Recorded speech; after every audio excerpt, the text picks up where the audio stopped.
સીધા જ પોરબંદર જ્યાં માધવપુરમાં યુવક ફસાઈ ગયો। બળીજથી અમીપુર જતા કોઝવેમાં યુવક ફસાયો। બાઇક સાથે યુવક પાણીમાં ફસાયો। એનડીઆરએફની ટીમે યુવકનું રેસ્ક્યુ કર્યું હતું। તો માધવપુર પોરબંદર સહિતના વિસ્તારોમાં અનરાધાર વરસાદ વરસ્યો છે। ત્યારબાદ અનેક કોઝવે પાણીમાં ગરકાવ થઈ ગયા છે। તેમ છતાં એક વ્યક્તિ જે પુલ પસાર કરવાનો પ્રયત્ન કરી રહ્યો હતો, પરંતુ બેલેન્સ ન રહ્યું અને પાણીની વચ્ચે ધસી પડ્યો। તાત્કાલિક રેસ્ક્યુની ટીમ ત્યાં પહોંચી અને તેને બચાવી લેવામાં આવ્યો હતો।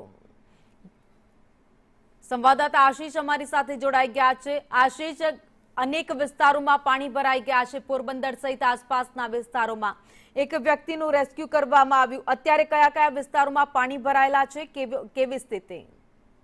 જી ભાવિની, વાત કરીએ તો પોરબંદર જિલ્લાના મંડેર, કળેજ, બળેજ, સરમા, ચામડા સહિતના કોઝવે ઉપર પાણી ભરાઈ ચૂક્યા છે। હાલ છેલ્લા 2 દિવસના પડેલા ભારે વરસાદના કારણે એક યુવાન જૂનાગઢથી માધવપુર તરફ આવી રહ્યો હતો, ત્યારે આ યુવાન ફસાયો હતો અને એનડીઆરએફની ટીમને જાણ થતાની સાથે જ તે યુવાનનો આબાદ બચાવ થયો છે। આભાર માહિતી માટે।